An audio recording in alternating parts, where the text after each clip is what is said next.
Good evening, everybody. We are very happy to welcome each and every one of you to this Trivandrum Neuro Club August session. We are still in the COVID mode, that is the online mode, though it has its disadvantages, not being able to meet each other face to face. We still have the advantage of having many join us for these meetings, especially those who are able to operate and join from the operating room. It's my proud privilege to welcome each and every one of you. We are very happy to have today as the hosts the very experienced and illustrious neuro team from the Anantapuri Hospitals and Research Center, led by Professor Marthanda Pillai sir. Pillai sir requires no introduction to the entire medical fraternity of our country and internationally as well, for being and not just a brilliant neurosurgeon, but also a very able administrator and leader. We are very proud to have you, sir. We are also very happy to welcome many of our senior faculty members, Professor Jyotish, Professor Krishna Kumar, Professor Manigandan, Professor M.D. Nair, sir, Dr. Unni Krishnan from Neuroanesthesia, and many others here with us today. And let us get started. But we have to start on a little poignant and a sad note.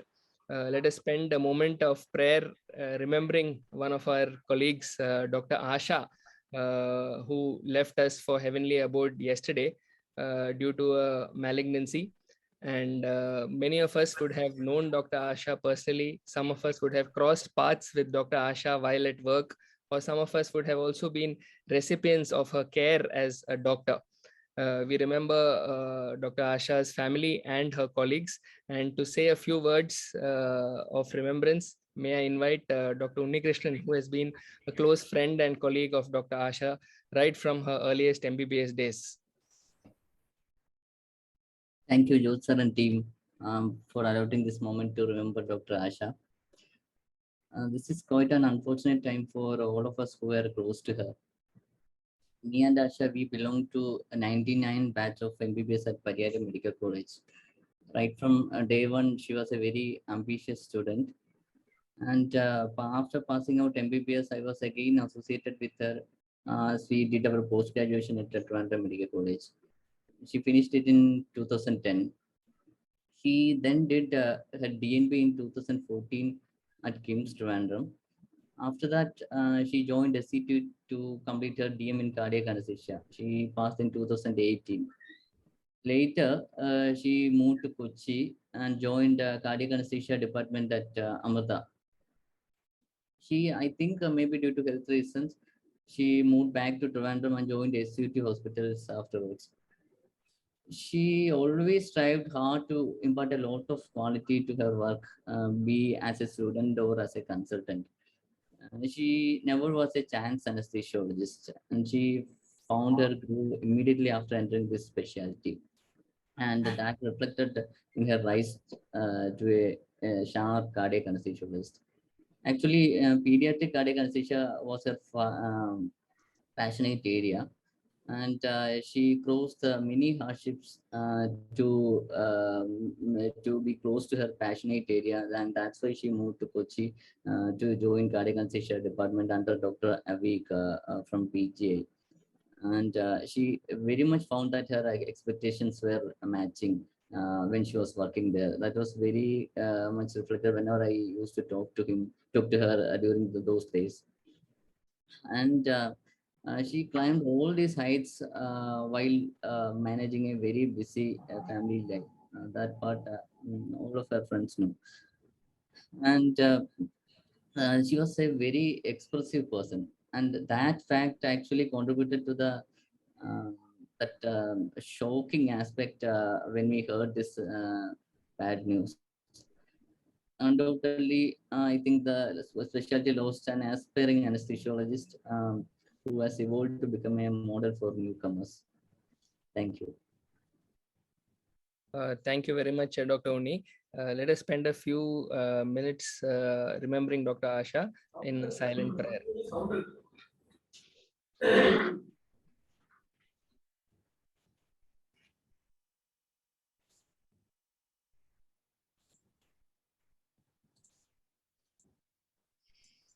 Thank you very much.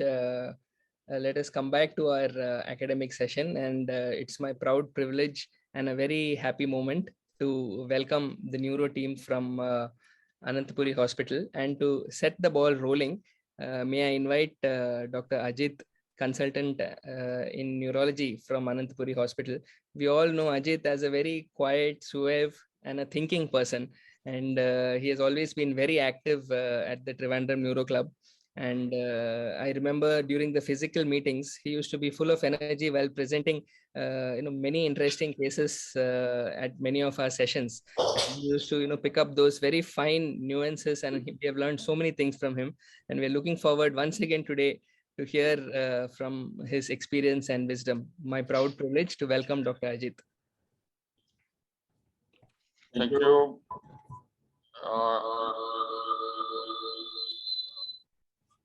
Dr. Thomas Saib, President of Trivandrum Neuro Club, Dr. George Villanueva, the Secretary.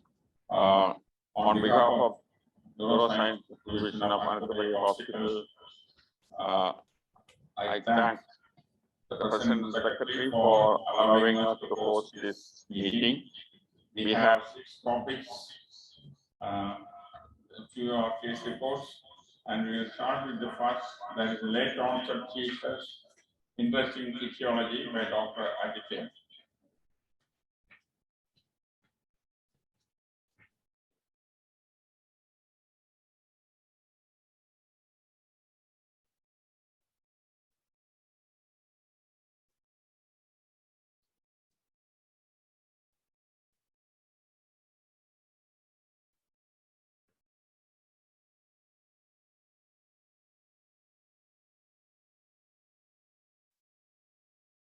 We can see it well, Ajit. Good evening to all senior members of the Neuro Club and dear colleagues. Today I'm presenting a case of late onset seizures with an interesting etiology.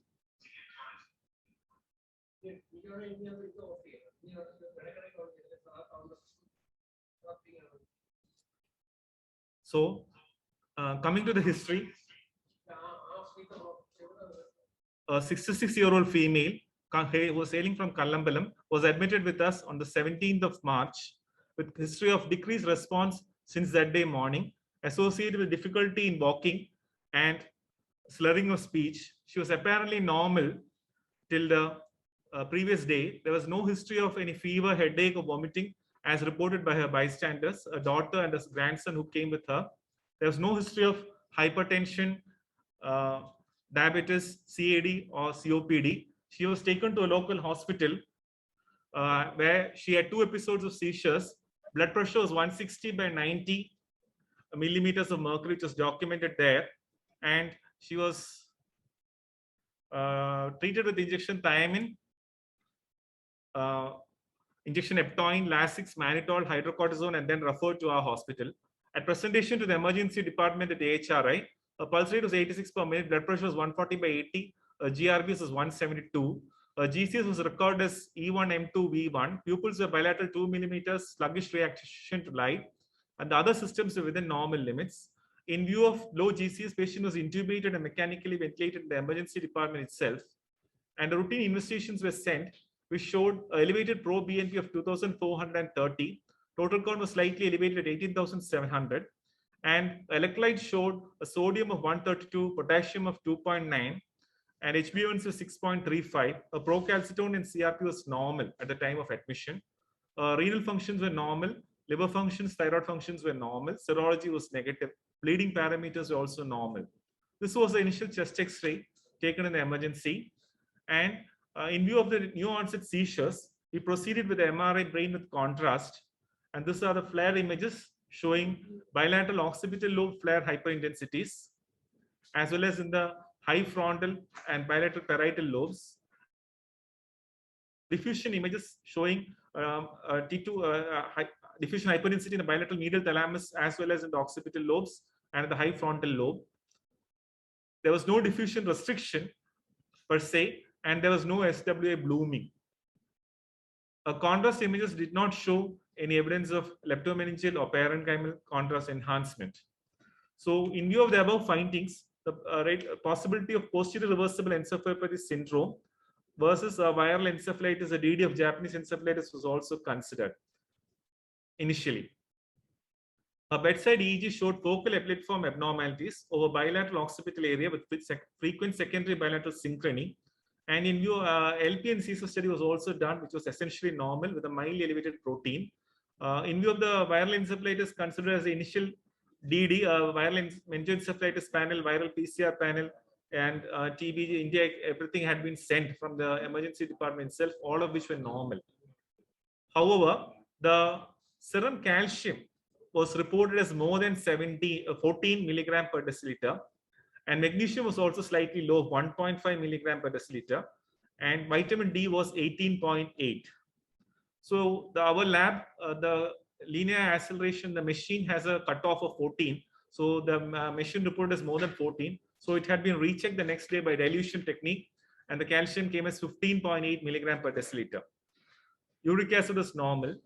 Endocrinologist's opinion was sought. 24 urine calcium and serum parathormone were also sent and started on hydration and injection salmon calcitonin.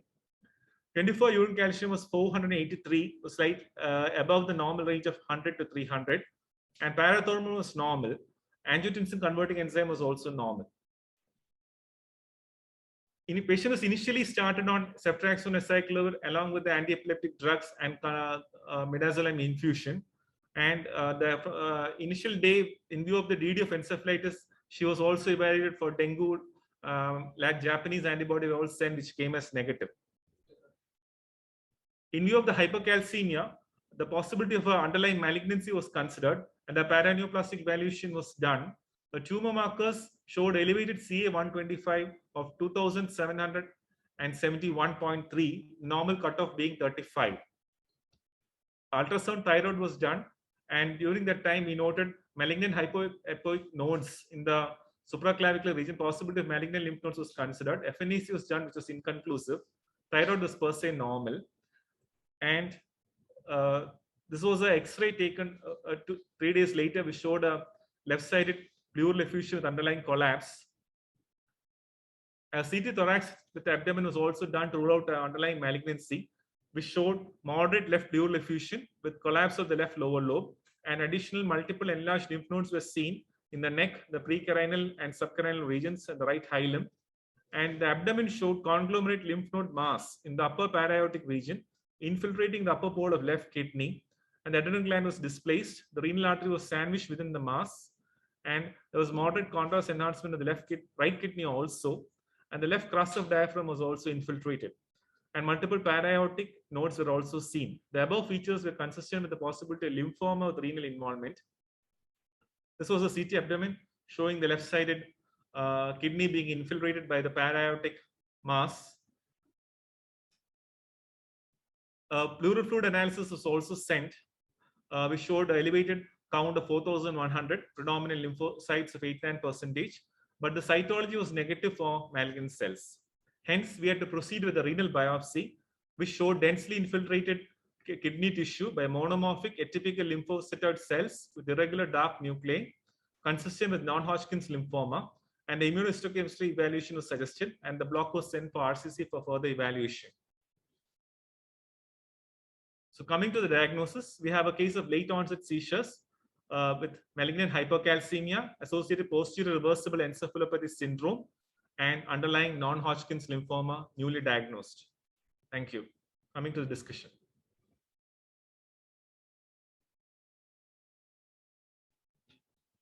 Any questions, please?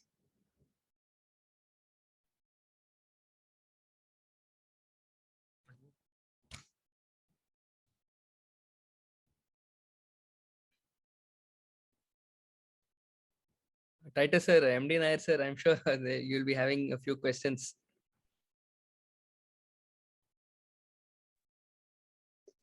Well presented, Dr. Ajit.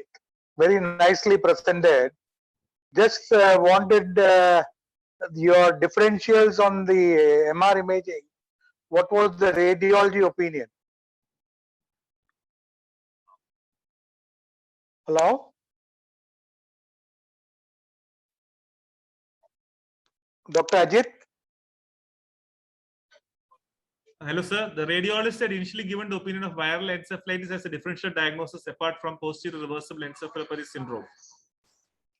No, what was the priority ordering? Means what was kept first, what was kept second, like that? Because the picture looks more like a posterior reversible encephalopathy syndrome, press. Yes, sir. The way it was appearing Yes, sir, with the we had considered So- the possibility of press, but the DD was of viral encephalitis initially by the Yeah. radiologist on duty. but there was no fever at the onset. Yes, sir. So that is one point against inflammatory infective pathology. Yes, sir. And that you had other systemic features like electrolyte imbalance, hypercalcemia. It was pointing to some kind of a multisystem, possibly driven by some etiology. Like as you said, you investigate for a paraneoplastic. So was the BP very high, or is it? What was the etiology for press? So I'm coming to the discussion, sir. When we went through the literature, the hypercalcemia is also noted as a cause of press in underlying malignant situations. I'm going to show a few case reports. Okay. As And well how as do the you- blood pressure at the local hospital is only 160/90. And our hospital, the blood pressure was normal at 140/80 at the time of presentation.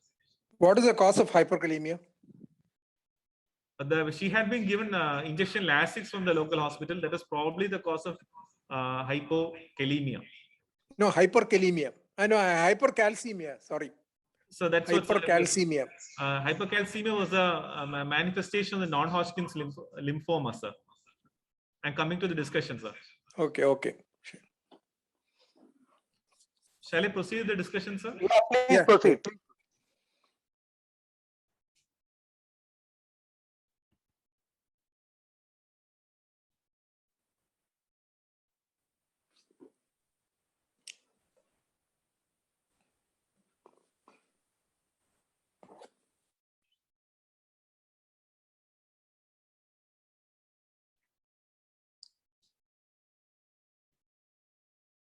So why we are presenting this case? Because the common symptoms of hypercalcemia, which are documented from the neurological perspective, are those of drowsiness,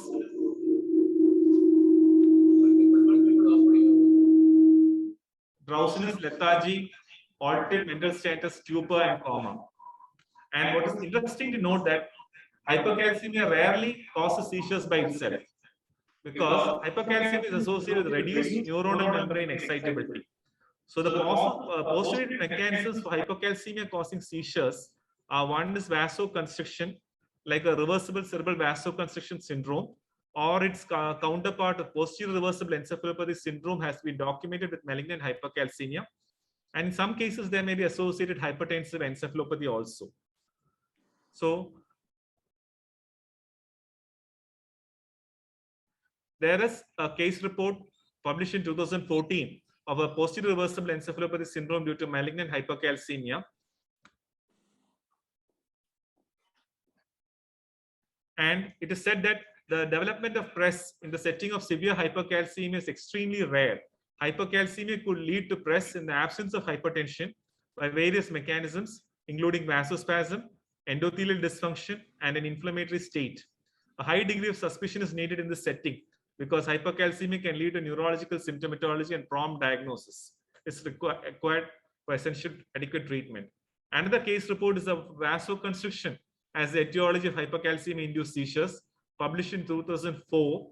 And they have in this case, we have not done an MR angiogram, but in that particular study, they had noted the flare and diffusion hypertensive signal over the bilateral occipital and thalamic areas. And there, the cerebral angiography had shown blood vessel narrowing over the posterior cerebral artery territory, which was compatible with vasoconstriction. And there, they also had noted periodic lateralized epileptiform discharges from the occipital area in that study. Another report is of a paraneoplastic press from lymphoma-induced hypercalcemia, published in 2018, where they have said that the hypercalcemia from tumors has been associated with press, but the mechanism remains unclear. And that in the particular case, they had a hypercalcemia from lymphoma, and the available scientific evidence linking hypercalcemia to the failure of cerebral autoregulation probably press. A major link is the hypomagnesemia induced by the hypercalcemia, because the hypercalcemia reduces the renal uptake of magnesium, and magnesium is important for the nitric oxide release in the vascular endothelium and for vasodilatation. So in turn, it leads to vasoconstriction. So the exact mechanism is not yet known. And the etiology of hypercalcemia in lymphoma is thought to be the elevated levels of 125 dihydroxycalciferol or calcitriol, which is thought to be produced by the tumor-associated macrophages, or elevated levels of parathyroid hormone-related protein. In our case, we had only done the 25 hydroxy vitamin D, but ideally the 125 dihydroxy vitamin D level should have been done, which we could not do in this particular patient. And there are several case reports of Hodgkin's lymphoma as well as non-Hodgkin's lymphoma associated with hypercalcemia. And another interesting point to note is that in our particular patient, we had noted a very high level of CA125, which was 2,771 in our patient, and with a normal level of 35. And it is said that the high levels of CA125 can be associated with lymphoma, especially these symptoms: advanced stage bulky disease, abdominal and serosal involvement. And CA125 might be used as a marker to predict prognosis and to detect advanced stage disease in NHL. Thank you.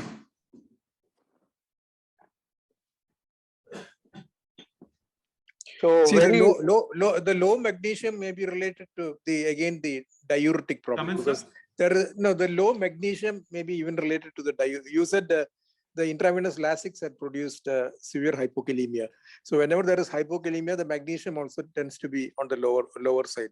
So hypokalemia and hypomagnesia may be possibly related to the intravenous diuretics. That's what you mentioned.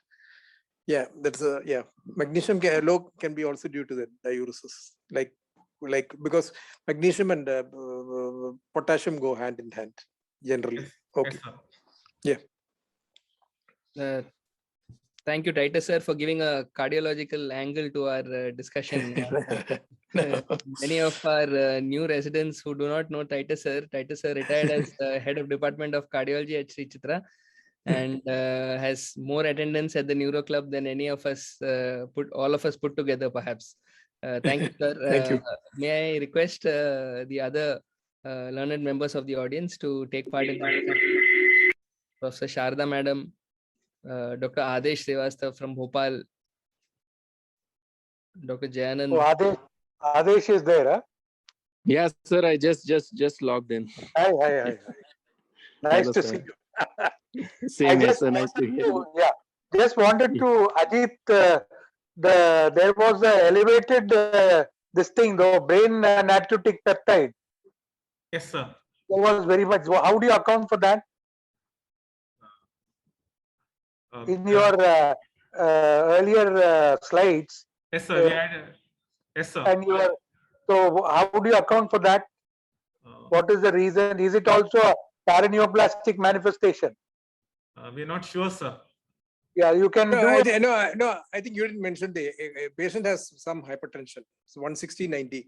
So you didn't mention the echo finding, the ECG finding. Maybe I think patient may be having some left ventricular hypertrophy also.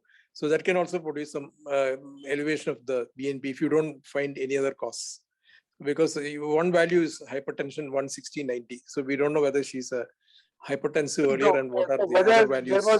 Whether there was any evidence in the EKG for any kind of LVH or by anything like that. No. Several times we have found the ECG is normal, but the echo shows left ventricular hypertrophy. The echo showed a mild concentric elevate, sir. Echo showed only a mild concentric elevate. ECG normal, but the echo shows evidence of left ventricular hypertrophy. Yeah, because depending on the chest wall and the lead placement, all those issues. Yeah. Okay. Yeah, but it was quite elevated. Unless was there any evidence of failure? No, sir. There was no evidence of failure, sir. Okay, but that case was fantastic. It has got several arms to its discussion.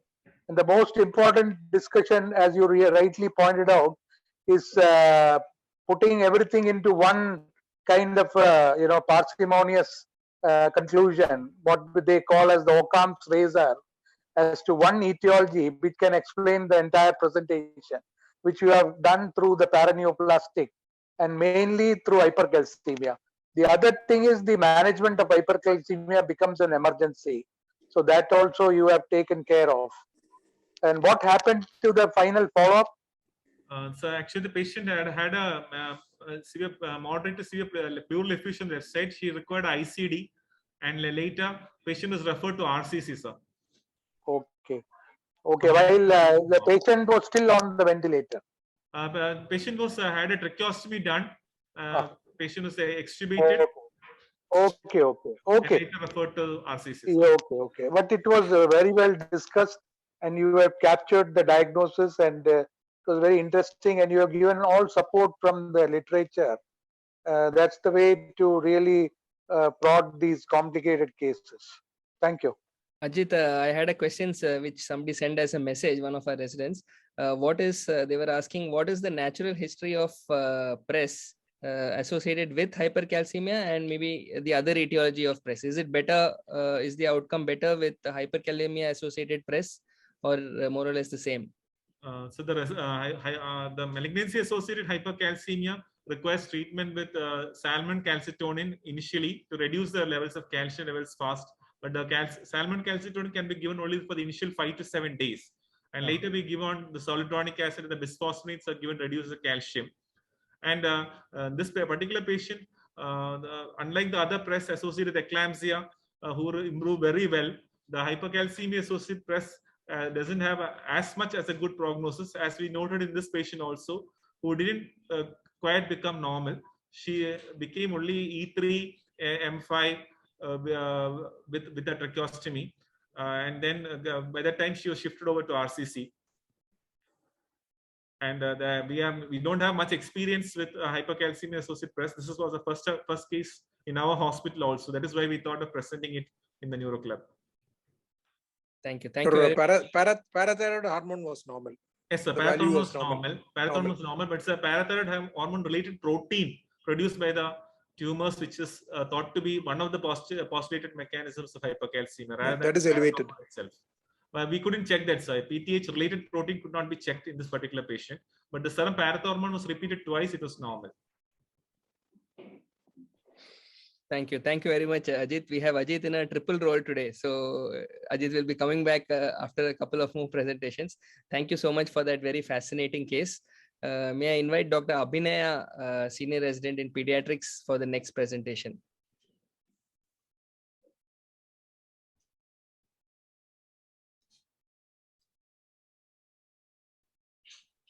Just a few minutes, sir.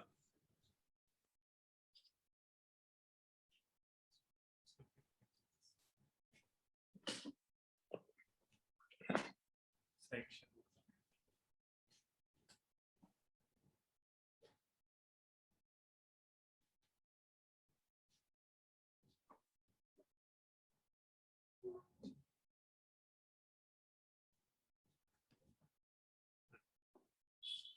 Dr. Abhinaya will be speaking to us about a very interesting case of eosinophilic meningitis.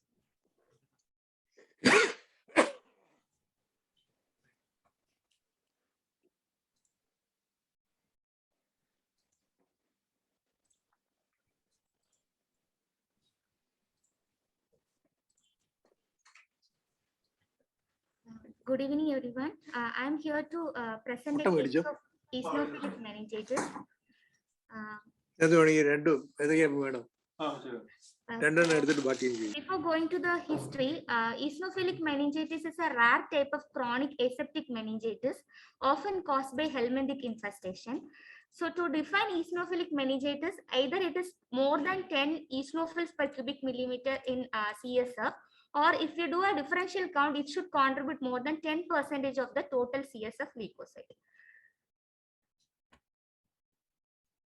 So coming to the case history, 1-year-old female child presented with complaints of irregular fever and irritability for the for 3 weeks duration. Initially, she was on OPD treatment for the same with oral antibiotics for 2 weeks. Since the fever was continuous and the child was irritable with inconsolable cries, she was admitted. And there was no history suggestive of any raised intracranial tension, acute otitis media, trauma, tuberculosis, or allergy. On examination, her vitals were stable. She had no definite signs of raised ICT, and her central nervous system examination was absolutely normal. So we did have, when we proceeded with the baseline investigation, her total count was 14,800. When we looked at the differentials, neutrophils around 36, 42 lymphocyte, and 22% eosinophils. But her CRP was negative. Since there was 22% eosinophils, we looked at the peripheral smear, which also showed eosinophilia.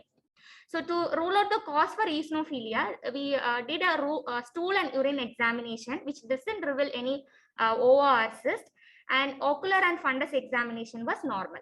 So as a part of prolonged fever with irritability, we proceeded with the lumbar puncture, and so her CSF analysis was showed a total count of 1,150 in the 30% neutrophils and 70% lymphocyte. And all her cultures, including CSF, were sterile. And even we have sent the PCR multiplex study for bacterial and viral panel, which was negative. And when we did the MRI with contrast, it showed cortical and subcortical hyperintensity in FLAIR and T2W with leptomeningeal enhancement suggestive of meningitis. So are we dealing with a probably partially treated meningitis? So we started her with IV ceftriaxone, which was then upgraded to vancomycin, meropenem, and acyclovir, since she was not responding to it initially. And even after 7 days of antibiotics, her fever was high grade and irritability persisted. So when we repeated the sepsis screen, it was again negative. And when we looked at the absolute eosinophil count, it was more than 1,500 per cubic millimeter. And these are the serial values when we have done on the absolute eosinophil count from day 1 to day 70. It was consistently more than 1,500. And we repeated the MRI scan to look for any collection or abscess. Actually, it revealed the same findings, and there was no evidence of even neurocysticercosis also. When we asked the history, my mother gave a history of pet dog at home. On further inquiry, we noted that there was rat and snail infestation in the locality. So correlating the peripheral eosinophilia with the evidence of meningitis, eosinophilic meningitis was suspected. So we planned for a repeat CSF study to look for CSF eosinophilia. When we did, the total count was 295, and we asked for special GIMSA staining for look for the eosinophils, and she revealed 24% eosinophils as we expected. So to identify the organism, we have sent the CSF sample to Manipal Institute of Virology, Karnataka, for the PCR study, and which came positive for the helminth, that is Angiostrongylus catanensis. She was treated with prednisolone at the dose of 2 mg per kg per day, along with the albendazole 15 mg per kg per day, which was given for the duration of 2 weeks. And she had a dramatic recovery with decrease in fever, irritability, which are improvement in activity and appetite within 48 hours of starting the treatment. And she was discharged after 2 weeks of hospital stay.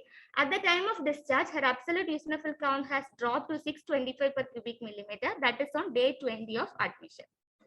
Coming to the discussion, peripheral eosinophilia is an immunological mediated response to various conditions that we should keep in mind. First and foremost is allergy, and even neoplasm we should keep in mind. And third is the infectious causes, either it could be a parasite or a fungal. Even non-infectious causes like drug-induced hypersensitivity reactions should be kept in mind. And even neurocysticercosis can also cause eosinophilic meningitis in endemic areas. And in the helminths, which causes eosinophilic meningitis, this Angiostrongylus catanensis is the most common. And this has been reported in children and adults in India, but the parasitic etiology was not confirmed in those cases. So what is this Angiostrongylus catanensis? It is the rat lungworm, which is the most common parasite to cause eosinophilic meningitis worldwide.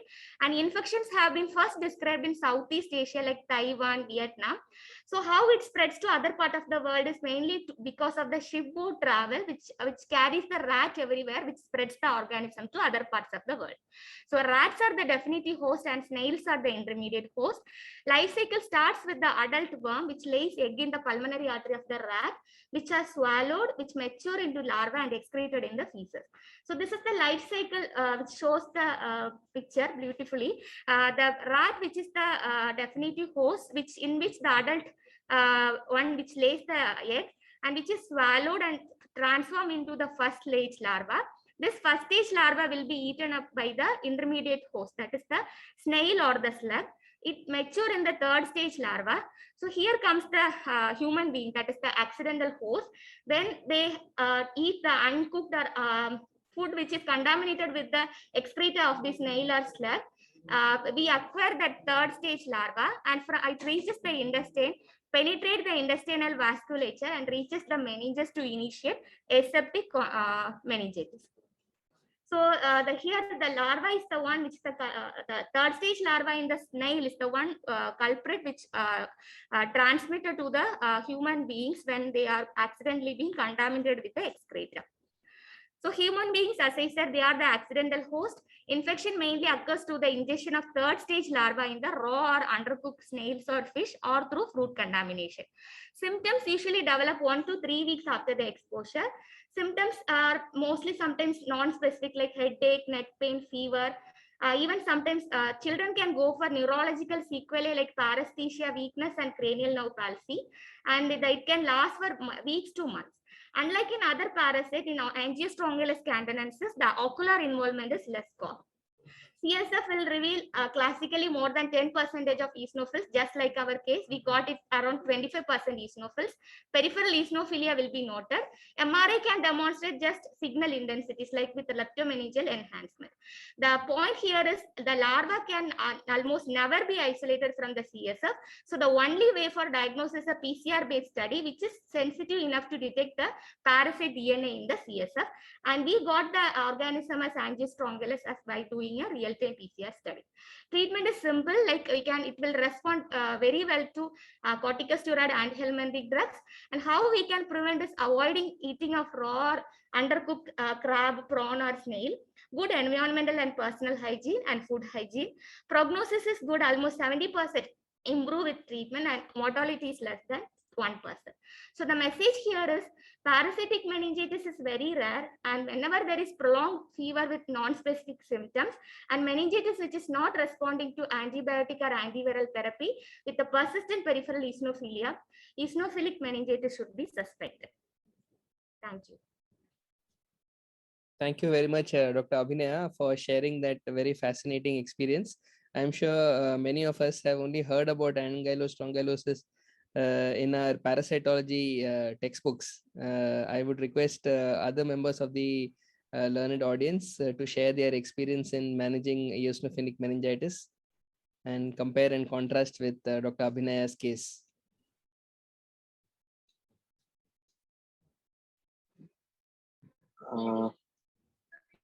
Yes. Can I speak? Hello. Yes, Can you Dr. hear me, Adesh. sir? Yes, Dr. Adesh, please go Yeah, ahead. so it was a very nice case. It reminds us of a case in 2016. We had a 30-year-old male who presented to our emergency in status epilepticus. And when we saw the patient was almost into arrest. He was immediately intubated. Pupils had become dilated and fixed. And we got a CT scan for the patient. The CT scan showed that the patient had a large temporal lesion, and which had caused probably the uncal herniation was already there, which led to all the arrest and pupillary dilatation. So considering young age and had seizure in the morning, we thought that let's give him a chance and let's take him out of this thing. So we took him to OT. We took out made a big craniotomy, FTP craniotomy, and we got out the so-called gliomatous. It was looking like a glioma, probably a low-grade glioma, not very vascular. We sucked out everything. We sucked out the uncus as well, and shifted the patient to the ICU. On second day, he started showing some activity. We had stopped the relaxants and sedatives already. So he could be extubated after a few days, and the patient actually walked out of the ward having prolonged recovery time. Interestingly, the biopsy report which came, we got a call from pathology department that they could not find any evidence of any glioma or any neoplastic lesion instead, but they found a lot of microfilaria. So this patient had actually a microfilarial granuloma in the brain, microfilariasis, which had led to this sudden probably mass effect. He had seizures and presented to us. This was the only case ever seeing a helminth inside the brain for us. The patient still comes in follow-up, and we actually had published this as a case reports. And I think 2016 itself, we published it. So that's the only experience we have had. But this interesting case by Dr. Abhinaya actually reminds us of that. So the good thing, we always feel that we took that chance, which usually is very difficult to take. That young male is there. Let's give him a chance, even if the pupils are fixed and dilated. It may be post-ictal, even though masked effect is there. Let's take out the mask, decompress, and let's see what happens. And it really paid off for all of us. Yeah, that's it. Thank you. But how did you treat the patient with diethyl carbamazine citrate? Yeah, I think there was a lot of medication. I actually don't remember it. It's a very 4 or 5 year old case, and I haven't had an experience of treating any further helminthic infections. I don't even remember the doses actually now. But we have a very good microbiology as well as a medicine department. So we took consultations from them, and according to their treatment regimens, the patient was treated at that time. Thank you, Dr. Adesh. Introduce Dr. Adesh once again. Members of the audience, Dr. Adesh, head of department. I thought of presenting this neurosurgery at All India Institute, Bhopal. Which are not that uncommon in Keralites.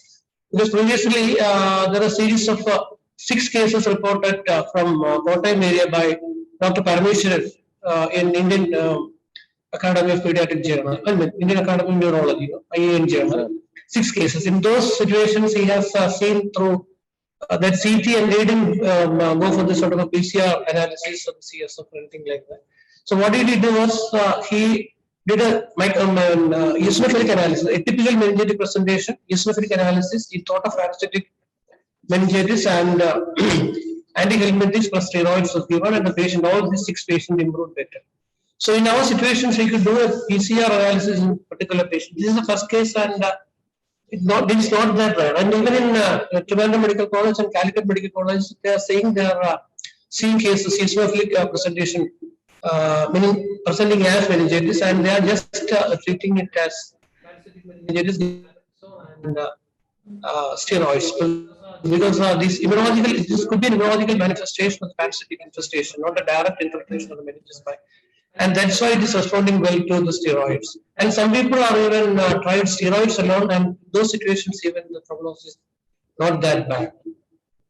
So that's why we plan presenting this case. It's not that rare in Keralites,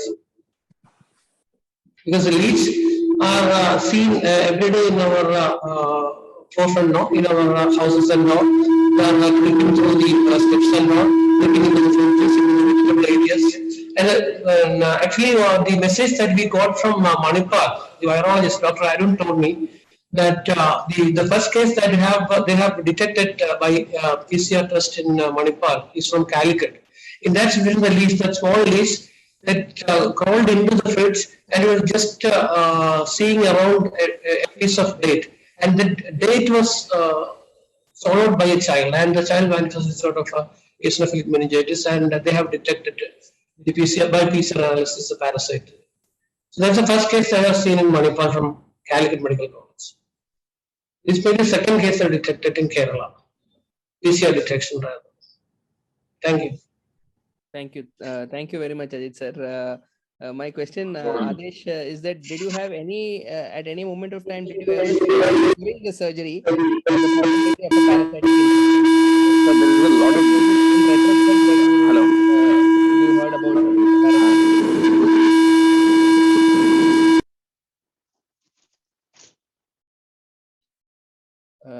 Dr. Adesh, just wanted to ask you, Yes, sir. I hope you got the question. Did you No, I ever couldn't suspect, because there was a lot of sorry. echo suddenly. Yeah, sorry, I'll just repeat it. Did at any stage during the surgical procedure, did you ever suspect a parasitic infestation? No, sir. No, sir. There was so much of gliosis, and gliosis, we all know, looks like glioma only. So we were suspecting it to be a glioma only, and we operated thinking that only. It was Right. only after 2-3 days when the pathologist told us that this is there. They showed us some larvae in the blood vessels, perivascular cuffing and all. So Right. So yeah. perhaps the point, the message is that usually parasitic infestations, unless you think laterally out of the box or think of all possibilities, usually rarely suspected and often come as a diagnostic surprise, especially when they present as intracranial space occupying lesions, and also in this rare presentation as a parasitic meningitis, as Dr. Abhinay described. May I request other learned members of our audience to ask a few questions for discussion. Sharda Madam, MD Nair sir. Yeah, that was a very solid presentation covering the entire presentation, and then followed by the life cycle of the parasite and all the other things. So as the consultant was saying, there has been reports in Kerala by Dr. Parameswaran, and he has brought this entity into focus.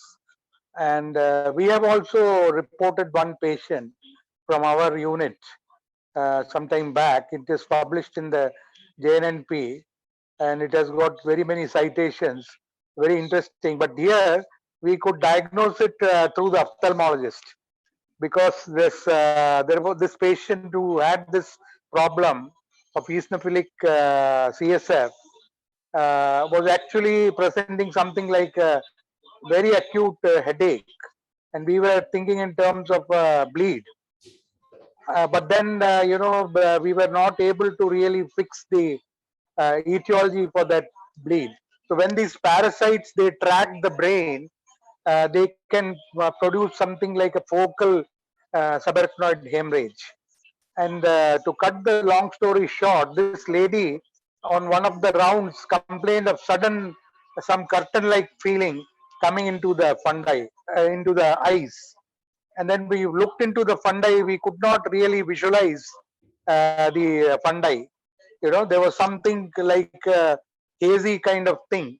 So then we got a urgent ophthalmology consultation, and ophthalmologist, diagnosed that there was a migrating worm through the vitreous, and then that was the reason. And then she pulled out the worm, and then the whole story was that this was the same worm as this parasite.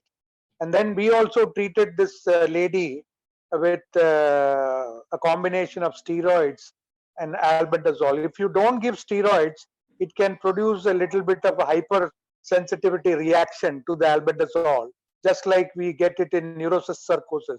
So it is always better to give steroids so that this reaction doesn't occur. So I think that was the great case. And the bottom line is that the CSF showing eosinophils, which is not generally looked into. And the clue in this case was possibly coming through the peripheral hypereosinophilia of 22%.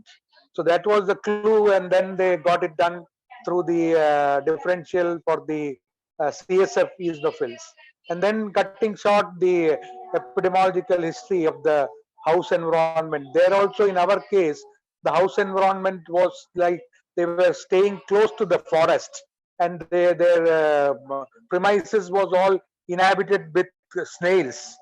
So like that, we found that these snails might have contaminated the vegetables, so like that. So that was the story. So that paper is a eosinophilic meningitis in an Indian patient with that worm and all. That is a title. The first author is, I think, Neeraj Bhayati or Mini, if I remember right. So if you put Neeraj and Mini and JNNP, eosinophilic meningitis, you will run through that paper. Thank you. Thank you very much, sir. Thank you, Dr. Abhinaya. May I now invite Dr. Rajshekhar for the next presentation. Dr. Rajshekhar is consultant neurosurgeon at Anantapuri Hospital and has a very illustrious academic background, having trained in general surgery from the All India Institute of Medical Sciences, Delhi, and in neurosurgery from the PGI Chandigarh. Dr. Rajshekhar has been very illustrious in his academic background, and it's our proud privilege to welcome him to present to us a very rare and interesting case of an intracranial space occupying lesion. Dr. Rajshekhar, please.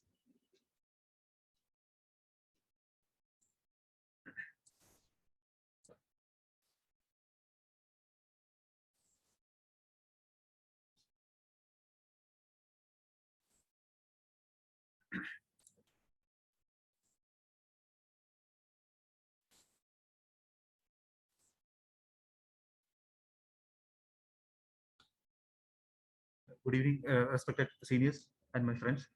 I'm going to present a case of an extremely rare falsi lesion. A 32-year-old male with known comorbidities. He presented with a history of one episode of generalized tonic-clonic seizures. There was no history of any headache, vomiting, limb weakness, or any fever. On examination, patient was conscious and oriented. MMSE was 30/30. Vitals were stable. Pupils were bilaterally equal reacting, but patient had difficulty in walking on toes and heels, suggestive of subtle plantar flexion and dorsiflexion weakness on the left side. And plantar was equivocal on the left side.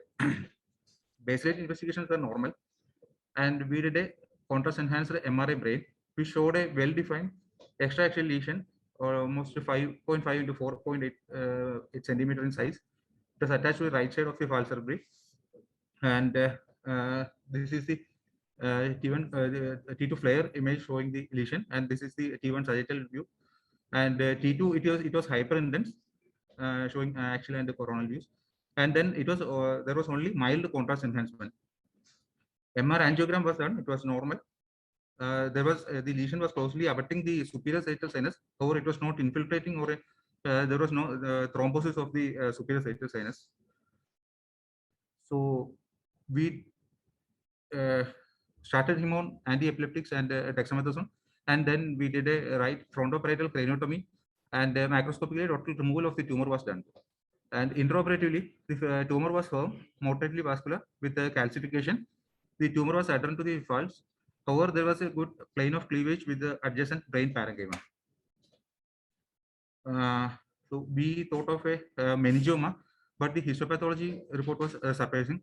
The microscopy showed predominantly lobules of fibrocartilaginous tissue with extensive myxoid changes, and within these cartilaginous islands, there were uniform cells with the eosinophilic to vacuolated cytoplasm, and they showed a low to intermediate grade nuclear atypia, and it was associated with low mitotic activity.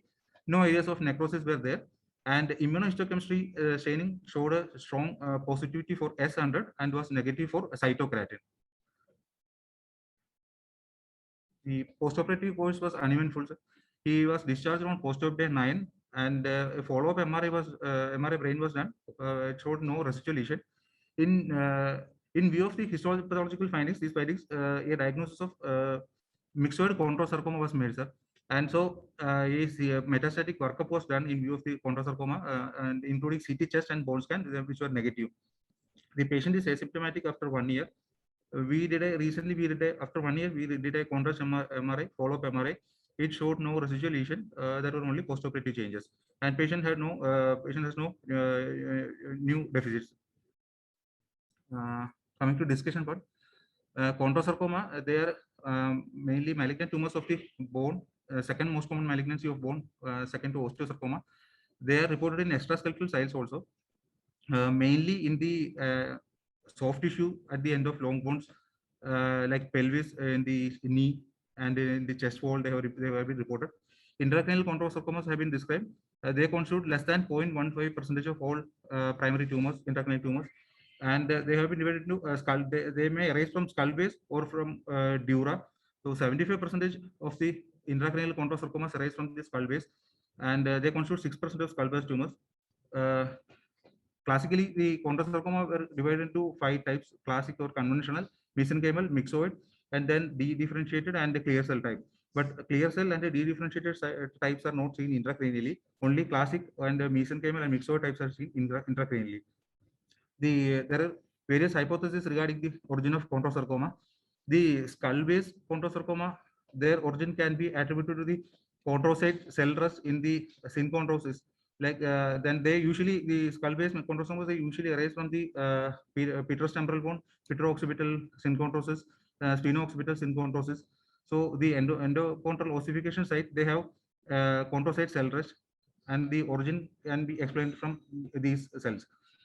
Whereas the dural-based chondrosarcomas, the hypothesis proposes that they may be arising from the mature fibroblast or multipotent mesenchymal cells along the meningeal layers, along the falls or any dural base. And till 2018, only 19 cases of Falsen chondrosarcoma have been reported, and among them, only 2 were of the myxoid type. Majority were low-grade type or classical, and only 13 cases of primary extraskeletal myxoid chondrosarcoma have been reported till 2017. And while doing the review of literature, we identified 2 more cases, and this is the 16th case. The primary extraskeletal myxoid chondrosarcomas have been reported from various locations like fourth ventricle, posterior cranial fossa, cerebellar hemisphere, cerebral convexity, and from the CP angle, and only 3 cases have been reported from the Falsen region. Coming to Falsen myxoid chondrosarcomas, the first case was reported by Salkman et al. In 1992. Their patient was a 28-year-old female with a hemiparesis, and there was recurrent. They operated the patient, and there was recurrence of the tumor 10 months post-op. They reoperated the patient and implanted radioactive iodine-125 seeds into the tumor cavity. It was reported in 1992 from US. And the second case was reported by Akakin et al. In 2018. Their patient also was a 35-year-old female with a hemiparesis. This patient had 3 recurrences after the first surgery. First recurrence occurred after 2 months, and they reoperated the patient. The second recurrence occurred 4 months after the initial surgery, and they treated with gamma-knife radiosurgery. And the third recurrence occurred 9 months after the initial surgery. They managed it with a radiosurgery and a gamma-knife radiosurgery. This is our case reported in June 2020. Is the third case of a Falsen myxoid chondrosarcoma. Our case presented with seizures, and total excision was done.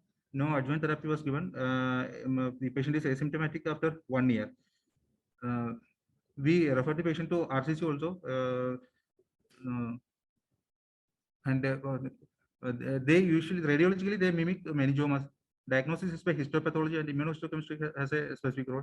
And the maximum safe surgical resection is the mainstay of treatment. Prognosis and role of adjuvant therapy is not known, since the case is this type is entity is very rare. So why I presented this case, sir? This is the third reported case of primary intracranial extraosseous Falsen myxoid chondrosarcoma, and this report adds observational data to the literature. And this uncommon entity, this chondrosarcoma, should be borne in mind even at the Falsen location. And like there is no recurrence till 1 year of follow-up. Thank you.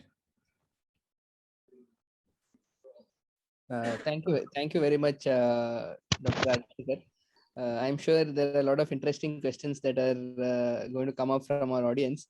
I'm happy to welcome Anil sir. Anil sir, any questions or any? Yeah, it's actually such a rare tumor. It's very rare. I think I never heard of a chondrosarcoma arising from the cortical surface. It usually comes in the skull base. It's really a rare case. And the thing is, did you exclude a metaplastic meningioma? Because metaplastic meningioma sometimes can have a cartilaginous DFR. Did you do MI by MIB1 index to exclude a meningioma? No, sir, we couldn't do that. In RCC also, we reviewed the Because child. you can metaplastic meningioma sometimes can hold cartilaginous islands inside that. Yes. So maybe I think you should try that because otherwise, you are, did you send the patient for radiation? No, sir, we sent the patient for review at RCC, but they advised for a close follow-up only. Was it attached to this, the sutures or anything, or is it purely dural? No, it was purely dural, sir, not attached. Okay, so it's a very rare case actually. Yeah. Yes, sir. So congratulations, because you follow it up. I'm Yes. sure it's one of the rarest cases that is coming from India, I think. Yeah. Yes. Congrats. Okay. Bye. I'm sure that there are questions from many of our residents as well. I would request our residents and our fellows also to ask questions, because no question is too minor or too basic. We are happy to. I'm sure Dr. Rajshekhar will be happy to answer everybody's questions. So I request our residents also to ask a few questions. Dr. Rajshekhar, one of the doubts which I had was intraoperatively, what was the consistency and how easy or difficult it was to achieve an intratumoral decompression? The tumor was firm, sir. It was actually having a gritty feeling, sir. Basically, calcification was there. There was a feeling of calcification was there. It was.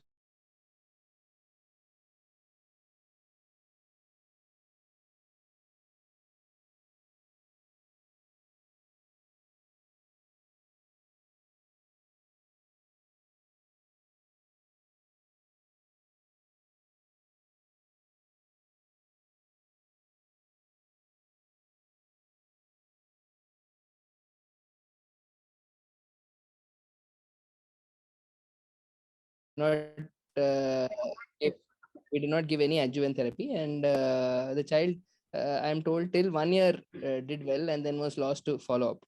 I'm sure Professor Krishna Kumar and many others in the audience would also have experience of different locations of extraskeletal myxoid chondrosarcoma, not exactly in the falcine region.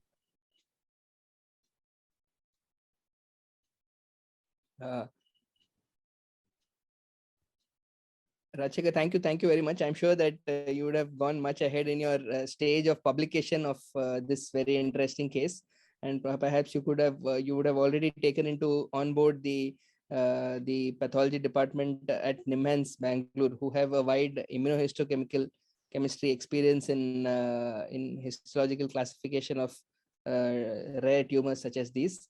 And thank you very much for sharing this fascinating experience with us. And if there are no more questions, we'll move on to the next speaker, Dr. Ranjit, who will be talking to us about stereotactic evacuation of intracerebral bleeds.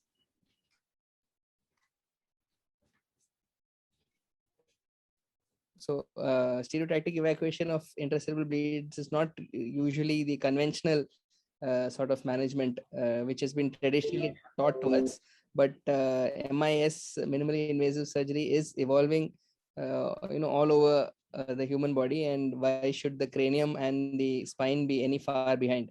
I'm sure that Dr. Ajit has a lot of lessons to teach us from his experience on stereotactic evacuation of intracerebral bleeds. Sir, I'm audible? Yes, Dr. Ranjit, you're audible. Sir, just for one clarification, I'm going to present about CT guided aspiration, sir, not stereotactic. I'm sorry, CT guided aspiration. Shall I proceed, sir? Sure, please. Thank you. Good evening, respected teachers and my dear friends. Today I'm in front of you to discuss about a study conducted in our hospital regarding the cost effectiveness and outcome of tomographic aspiration of intracerebral hematoma. So just before going for the study, we can tell about just about an abstract of the study. So initially we are doing the recitation stabilization once we are getting the patient in emergency department. Then we are doing the CT brain. From there we are calculating the ICS score. Then the volume of the intracerebral hematoma along with that midline is also calculated. Then we are planning for tomographic aspiration. So via those candidates who are fulfilling the criteria of inclusion criteria, that will be discussed in the next coming slides. So before that, we have to get for the ideal trajectories. In our hospital, we usually prefer for two trajectories. One is Keen's point, another is Cocker's. So on the day of the surgery itself, we are calculating aspirated volume and residual volume. Then every second on the 24 hours and after 72 hours, we will be doing repeated scan, and every hourly we are monitoring our vital status and GCS. Then on the third day of aspiration, we are calculating the residual volume. Then on the day 7, day 14, and on the 6 months, we are calculating GCS and outcome score and muscle power at modified Rankin scale. Then regarding the aim of our study, the optimal timing of tomographic aspiration, then to know the outcome and about regarding the cost effectiveness of our study. Then objectives. One thing is to popularize that our study is the procedure is an image guided catheter based drainage technique, and to confirm that is a simple one and fast and highly reliable one, and to establish the standard technique for aspiration, and to create a awareness for utilization of a safety corridor. And regarding this, classifying my study group into one is immediate aspiration group and other is late aspiration group. In immediate aspiration group means we are doing aspiration within 3 days. That's mainly for expanding hematomas to reduce the ICPs. For late aspirations, to reduce the limit secondary toxic effects of the clot. Then finally, to determine whether or not the minimal invasive surgery is broadly adaptable and feasible even in centers with minimum facilities. So regarding the materials and method, study conducted in our hospital, again we have done the surgery in 97 patients. It's a prospective observational type of study conducted from a duration from 2018 February to 2021 March. Then all patients who are satisfying inclusion criteria are included.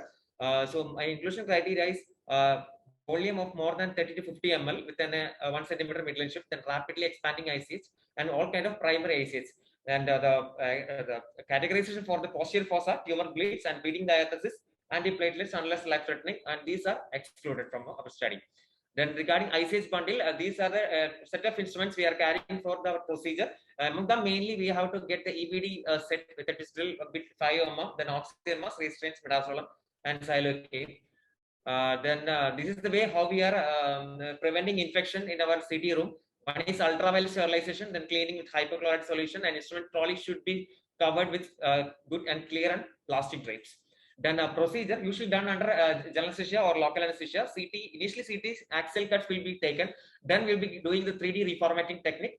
We are getting the initial volume. Then we are planning for the trajectory, and the depth of the clot is assessed by this 3-dimensional technique. Then we are doing this aspiration, and ideally either before the 3 days or after 7 days. Then we are doing the twist drill with under good aseptic precaution. Then initially brain cannula is inserted, and we have to aspirate some amount of blood clots, and followed by introduce the infant feeding tube with the help of the trocar of the brain cannula. And after once it is introduced inside the clot, we are aspirating with a minimal suction and a rotation manner. That's Archimedes Watercourse principle. Then we have to get maximum of only 3 passes. Then the volume measured should be calculated residual and aspirated volume on the day of the surgery and residual volume on the day of procedure. Then vitals and GCS are constantly monitoring very heavily. This is a planar CT, shows this a core hematoma, the perihematomal region, the midline shift and intravesical hematoma. Everybody knows that. And this one is a picture of our preoperative picture. How you have to use the pistol. And this is our CT gantry room. Then once we are aspirating, then we have to check repeated series of CT scans to detect whether it's a reduction midline shift and reduction mass effects. Once the aspiration is stopped, the BP aspiration is stopped, then we have to shift the patient to our ICU. Then BP should be kept. Ideally, that's the dictum. Should be kept below 140/90. Then patient while he's in ICU, the patient is put on continuous drainage. The CT again repeated at 24 and 72 hours. That's important one. Then if DCS is deteriorating in between this time period, we have to treat him with diuretics or mannitol. Then ideally drain is removed on 3rd day. Then from the study, I got the diagnosis. It's about incidence rate of non-lobar hematomas is about 36%. So in my study, it's about 35 cases. Then for non-lobar hematoma with or with IVH, that is about 64%. I got about 62 cases. Then among the incidence rate of this ICH, we got the age group as maximum in the 56 to 65, about 33%. Then sex ratios, again, mainly the males are involved, about 68%. Then regarding the comorbid status, hypertension is having the most incidence, it's about 67%.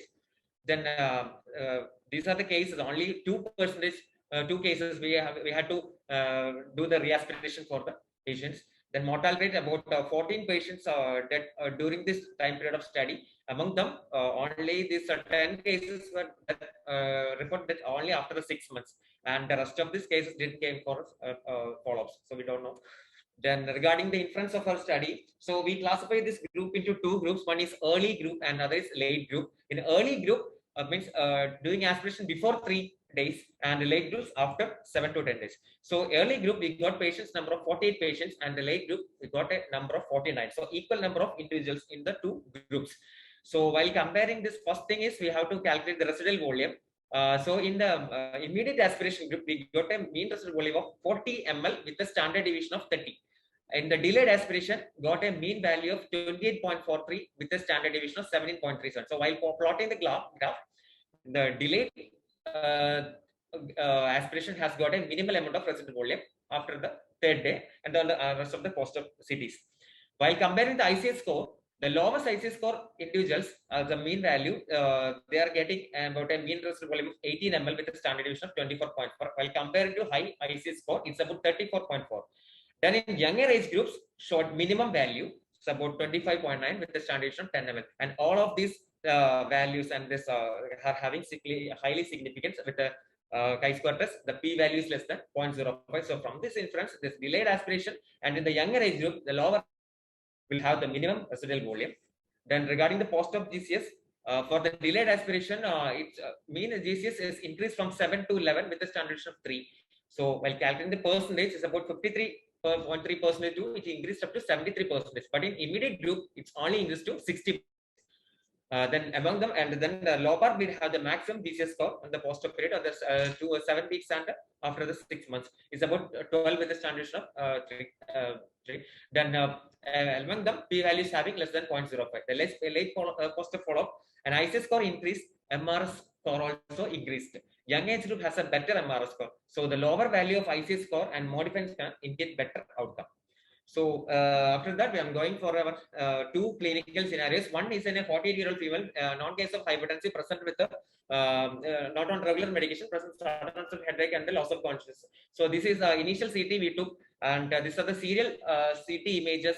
From this, we can see that this residual volume is coming to decrease 110, 64, 60, then 51. Finally, this is the May 5 CT. Shows the no residual volume and only this resolving edema is the patient's now score is E4V3M6. Then this next second one is a male, and this is an immediate aspiration group, and this is a case number 2. So this is a male, it's about 48-year-old male, hypertensive history, presented with again loss of consciousness and one side weakness.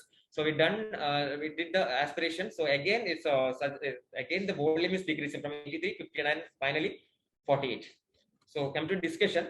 So the introduction, initially the ICH was known as called as sanguineous apoplexy from the 400 BC by Hippocrates. Then it was the Hoffman who introduced the term ICH. In 1888, McMahon introduced the concept for the first surgery. Then 1903, Cushing did the first successful evaluation of ICH.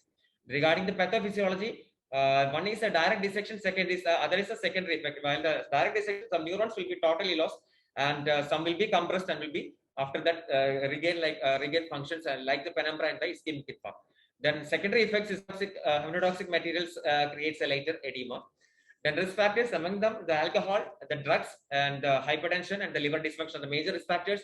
And the primary axis causes hypertension and amyloid angiopathy, and mainly the bleeders are lenticular-striated arteries, thalamoperforated and perforated basilar arteries. Regarding the prognostic factors, hematoma, regarding the volume, expansion, location, the age and GCS score. Then regarding the IVH, then anticoagulant use, ICS score is a good predictor of 30-day mortality rate and functional outcomes after 1 year. Then regarding the radiologic sign of rapid expansion, so this is the one where we can detect whether it should be underwent for an early aspiration. So the spot sign, that's a typical sign in this only in CT angiograms. World sign, so hyperdensity is in within the hyperdensity. So active bleeding in the blood. Then heterogeneous densities, then fluid level, eruption, satellite sign. So this is an satellite sign is a poor prognostic indicator against the fluid level, usually in the coagulopathies. Then regarding our discussion, what our study says, among this one of the Stitch 1 trial shows that they conducted about the studies in 1,022 patients, and they came to know that there is no difference for the outcome in the early surgery groups and early groups of the patients who underwent surgery and for the early conservative management. And in Institute trial, again, it's a suggestive of this post-operative patients are having much more better outcome, but there is a minimal effectiveness for this patients who is having with intravenous hematoma. Like our study shows, delayed aspiration gives the better muscle power and GCS residual volume. And our study shows that those bleeds with IVH has maximum MRS score and maximum residual volume and core outcome. Then there is another called Suri et al. Showed that the delayed aspiration creates a lower residual volume. Like our study also shows, delayed aspiration shows a lower residual volume. And another Yamamoto et al.'s another study shows GCS on day 7 and MRS 6 months is equal for endoscopic and open procedures. And Carmen et al. Also shows that hypertension is the most common risk factor for the ICH. Like we also got that hypertension is the most common factor. Then regarding the cost effective procedures, the minimal equipment is needed. Real-time monitoring is possible here. Additional equipments like stereotactic frames not used. No theater charges is needed. The procedure can be repeated easily, and larger bulb hole and large is not needed, and we got no infections till yet. Then disadvantage, the learning curve is there, and difficulty if in between patient becomes restless, and difficult to ensure proper sterilization as an OT since thrombolytics not used. Residual collections are difficult to remove. Then for my conclusion for studies was the younger age group has a better modified ranking score. The delayed aspiration can lead to the better minimal residual volume, good GCS and good muscle power. The hypertension is the most common risk factor. Lobar bleed has the good prognosis. Preoperative IC score is a good predictor for the post-op disease. Thank you, Dr. Ranjit, for sharing that out of the usual experience. Thank you so much. I'm sure that there'll be a lot of questions from our audience. May I request both our residents and our experienced consultants to share their experiences and their questions.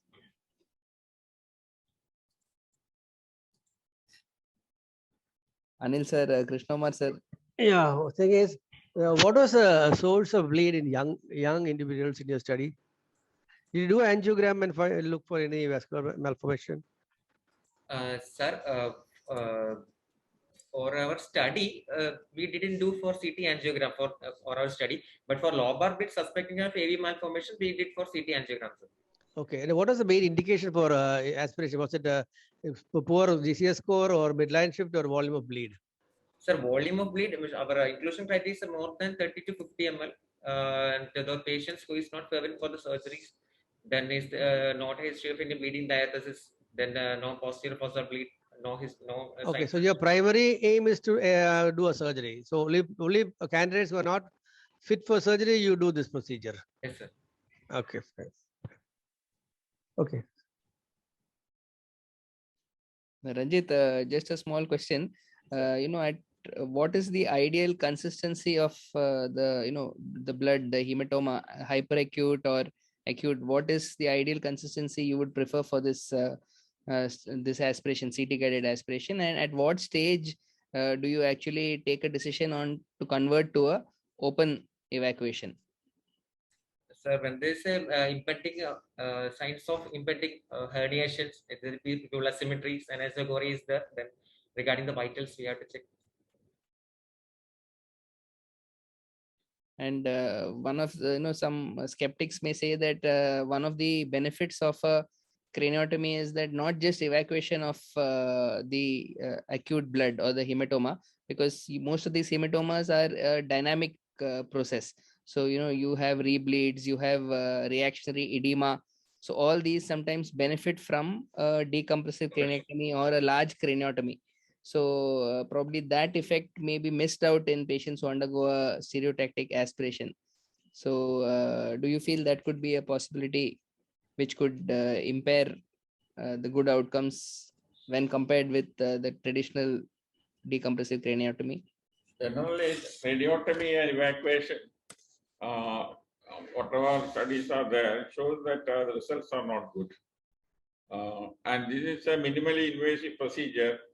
And so that is much more beneficial. That's what we are saying. Our general mortality rate has been considerably less compared to 40%, which you find in the literature. Right. Thank you, sir. Any further questions from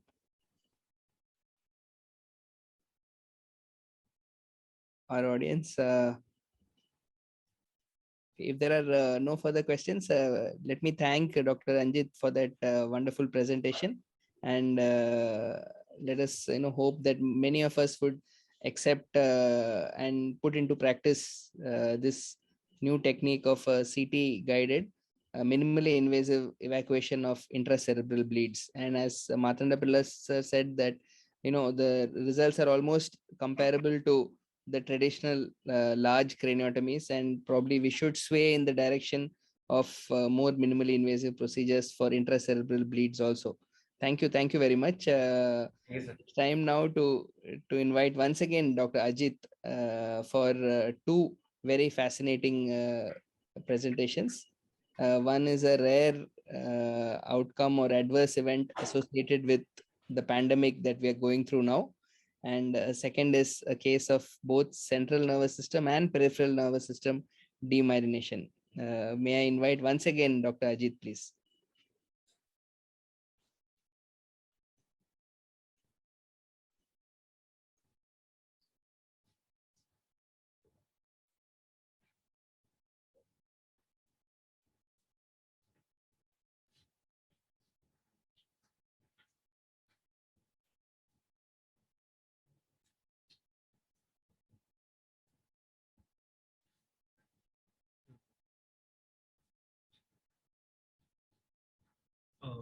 Good evening once again. Just coming to the next presentation of a cerebral venous thrombosis in pandemic setting.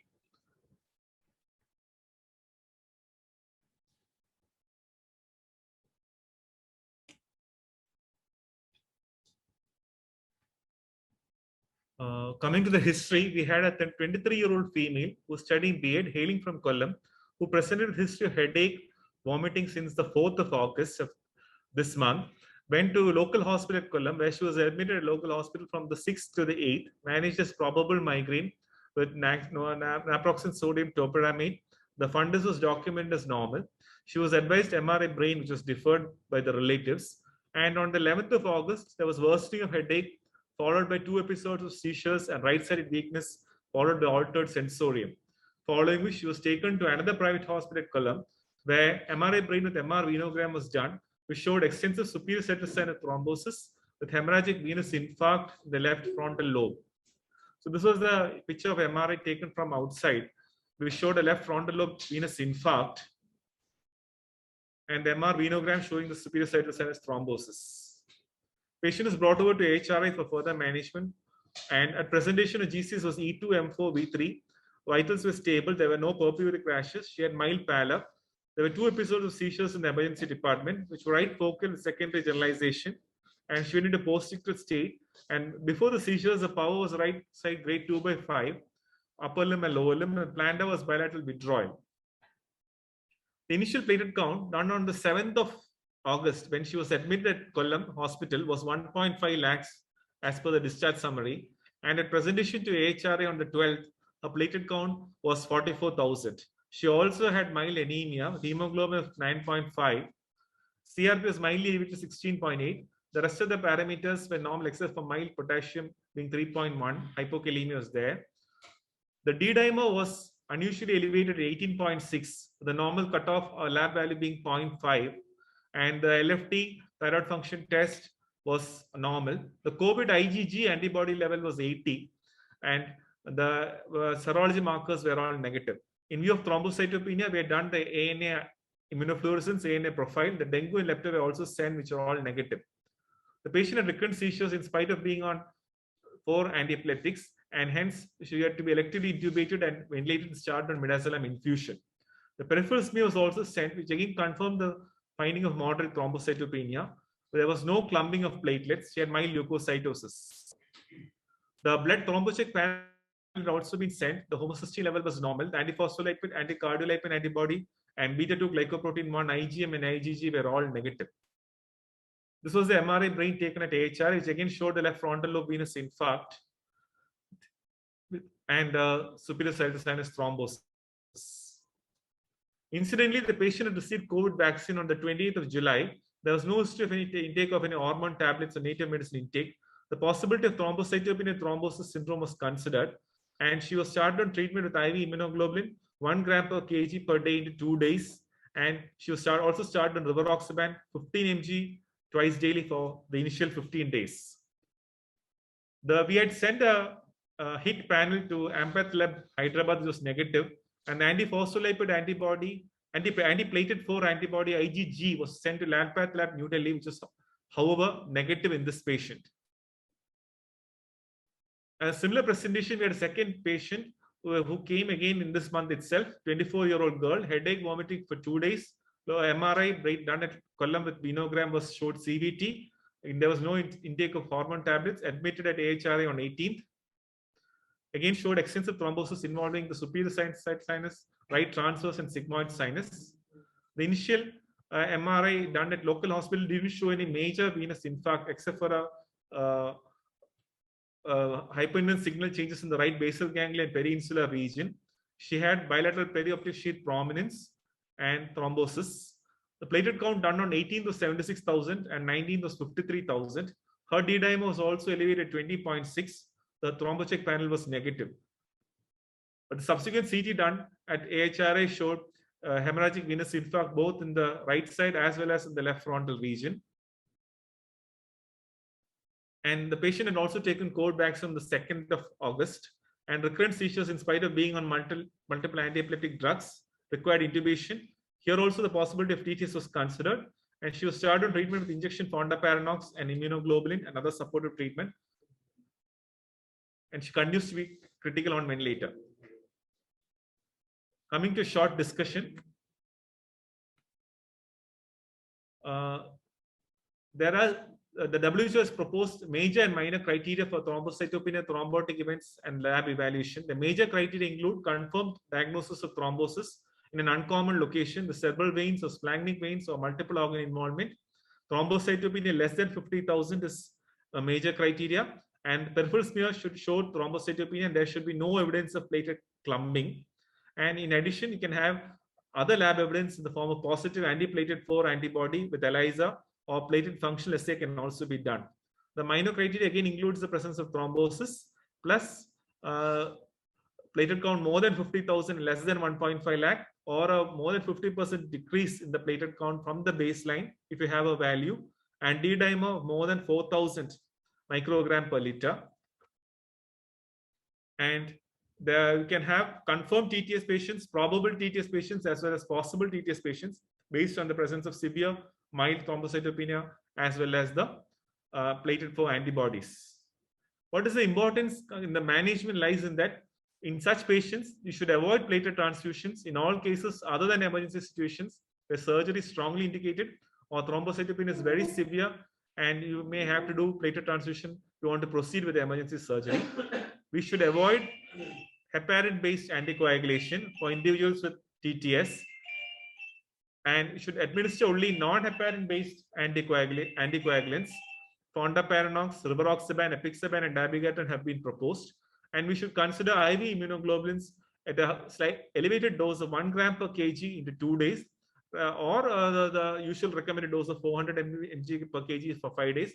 But the 1 gram per kg dose is preferred in such patients. So this is again essential.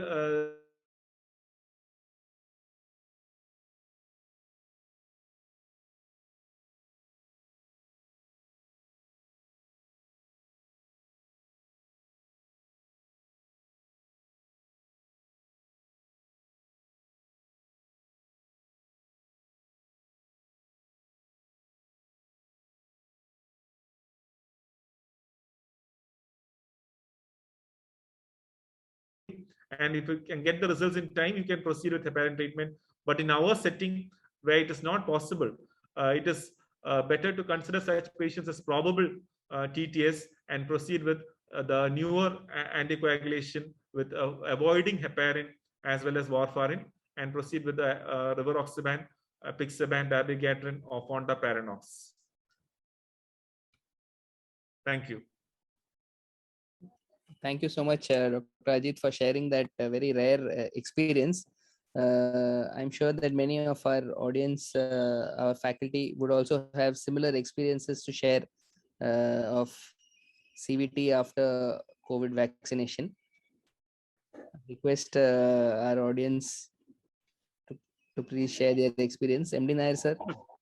Yeah, very nice presentation by again Dr. Ajay. Just like to have two inputs. One was what was the nature of vaccine taken? Both of them were Covishield, sir. Both of them. Yes, sir. Yeah, and what was the interval of the single dose or double dose? Double First dose is not Both of first them dose. had first dose. Both of them. And what was the interval from the dose to the first neurology? First patient had received on 28th of July, and the symptoms were initially. And second patient had received on the symptoms were from 16th. Yeah, so it kind of coincides with the time profile of the post-vaccinal thrombosis syndrome. And then you have excluded a COVID-19 infection. Yes, sir. We had the RT-PCR was negative in both. Negative. Okay. So that by the antibody was positive, that is seen in vaccination also, sir. Yeah, that she got the vaccination. Yeah. So these were two interesting, and you have given the complete protocol. And what is the general outcome of such patients? The first patient improved well, sir, but second patient still continues to be on critical, sir. Yeah, she has gone into a little more turbulent course because of the recurrent thing, and she developed bleed, bilateral bleeds also. So that may be the reason for continuous seizures, and so that's a difficult situation. But in your case, you could not get the platelet antibody positive, which is one of the criteria which you could not get it. Yes, sir. It is But nevertheless, yes, sir. other criteria were getting fulfilled. All the other criteria. Okay. And there was no, there was no other cause for thrombophilia. Other known cause. The routine workup was negative, sir. Negative. Okay. So very interesting presentation and good review of literature. And this is coming up in a big way. It is following other vaccines also, like Johnson's vaccine also, they have described this syndrome, and also with the Pfizer vaccine, but more with the Covishield, and especially in young women. Okay, thank you. Ajit, thank you very much. Just a few other similar cases and experience I wanted to share. We had a patient, almost a similar presentation, but we could not prove a thrombocytopenia, who presented, a very young female who presented with raised ICP about 3 days after Covishield vaccination, and who required a surgical decompression of the cerebral venous thrombosis and hemorrhage. And she had a very torrid course, and eventually was discharged. She improved to a fully functional state, requiring help for routine daily activities. I'm also told by my friends in Believers Church Hospital, they had a similar patient. One of them who also had a moribund course and recovered to some extent, where they could prove thrombocytopenia, and that thrombocytopenia responded well to platelet transfusion. And another patient who had succumbed to the illness post COVID vaccination CVT. So this is a very big problem, and I think it is little underreported, so as not to dissuade the layman from vaccination. And it will be very interesting to see how this goes ahead, especially when the younger population, less than 18 years, also receive COVID vaccines, school children. So this is something which we have to be very wary and watchful about. And I would request Ajit to gather the experience probably from your friends and colleagues in other hospitals, and maybe report this on a larger scale, because this is a problem which we just cannot brush it under the carpet, just by saying that this will dissuade the common man from going for vaccination. But this is definitely a big problem. It is real, though the incidence may be, maybe say, I'm not very sure what is the exact incidence, because we really wouldn't know about it, because many of them would be going to centers where it remains unreported. So maybe when we have some numbers and we can understand this problem better, we would be able to manage it better. I request Ajit to report your case, and also probably gather all the cases from your colleagues and friends in at least our state, and we have some figures on this and at least some clarity on how to prevent this and manage it better. Thank you very much, Ajit, and may I request you to go ahead with your next presentation as well if there are no more questions on this.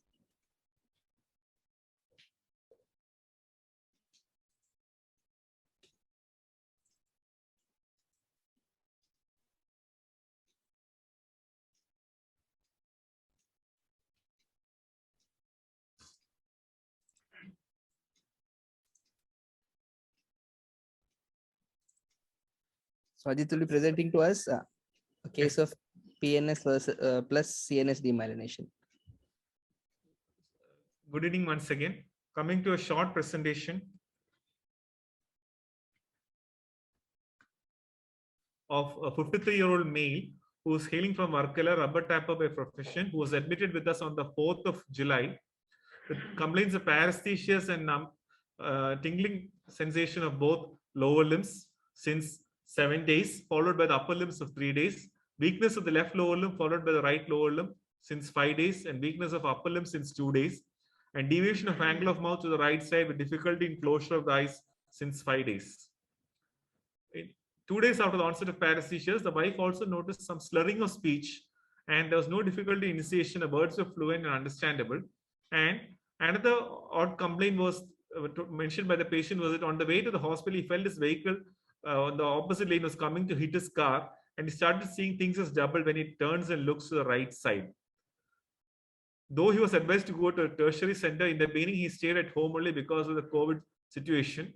And next 2 days, while at home, he developed severe back pain and subjective weakness of the left lower limb, followed by the right lower limb, 1 day gap. And history of headache and vomiting was also mentioned by the patient on the 2nd day after the onset of symptoms. In addition, he also mentioned a mild reduced sensation of the left half of the body below the neck level. And there were no bowel or bladder symptoms or no history of any breathing issues. He had received COVID vaccination 2 weeks prior to the illness. And initially he had fever and tingling sensation in the shoulders, which had resolved by itself over 3 to 4 days.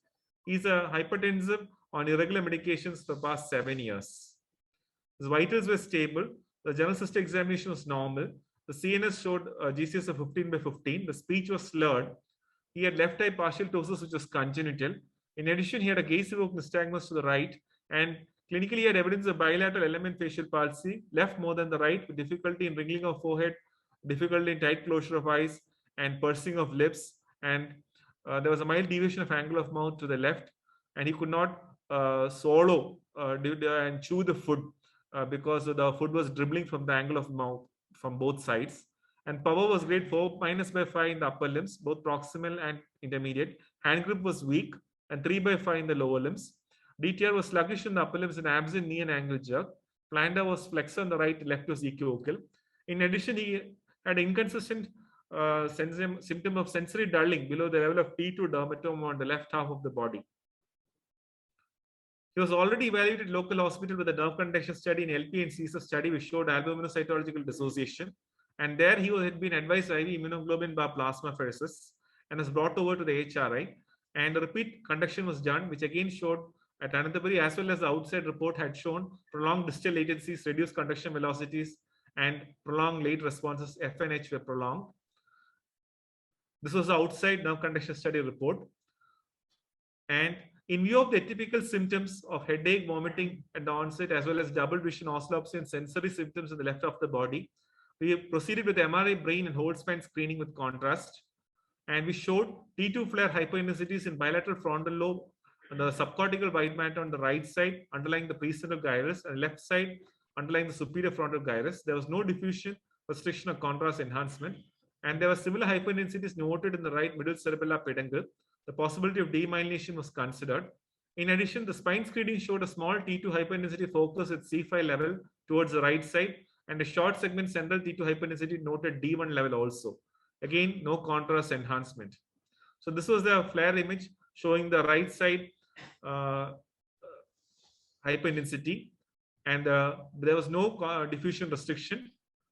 And this was the left side, left frontal gyrus T2 flare hyperintensity noted in the MRI brain.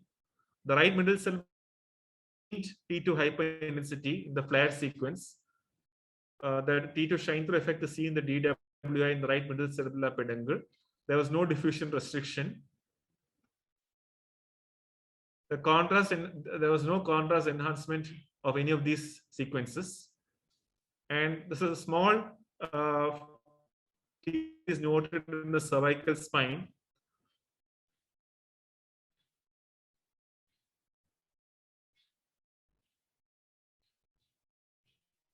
More towards the right half of the cord, in the axial section. I'm not sure this is clearly visible or not. There was no contrast enhancement. The dorsal spine also didn't show, except for that the D1 level, there was a faint lesion. A repeat NCS was done at Anantapuri, which again showed prolonged distal latencies and reduced conduction velocities in the upper limb and lower limb. The F waves, late responses, the F waves as well as the H was prolonged. The sensory was relatively normal. The blood investigations were relatively normal. The serology was negative. He had HbA1c of 6.4. He was not a known diabetic. A repeat LP and CSF study was done, which showed no cells with a protein of 162. The CSF viral panel was negative. We had also managed to send a CSF oligoclonal bands, which was negative. NMO, MOG antibody panel was also sent to Amrita, which was negative. But we could not send the serum anti-ganglioside antibody panel. Patient was treated with a combination of IV immunoglobulin along with injection methylprednisolone, 1 gram per kg, OD to 5 days, DVT prophylaxis. Patient showed good improvement and was discharged in a stable condition. So we consider the possibility of a PNS plus CNS demyelination, AIDP with brain as well as spinal cord involvement. Coming to a short discussion, there have been case reports of simultaneous development of ADAM and GBS associated with H1N1, and they have demonstrated the presence of anti-GM2 antibodies in that patient. And there are also several other few case reports of such patients where they are treated with both corticosteroids as well as intravenous immunoglobulin simultaneously. And there was a case report, as mentioned, of a GBS following COVID vaccine from our state itself, but presence of both central as well as peripheral demyelination has not been reported as yet. And another situation where you get combined central and peripheral demyelination, where it is a CIDP presentation, they have noted the presence of anti-neurophasin 155 antibody. But in that situation, the presentation is that of a CIDP rather than an AIDP. Thank you.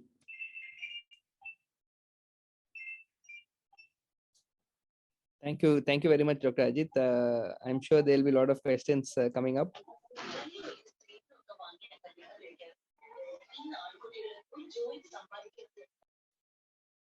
MD Nair sir,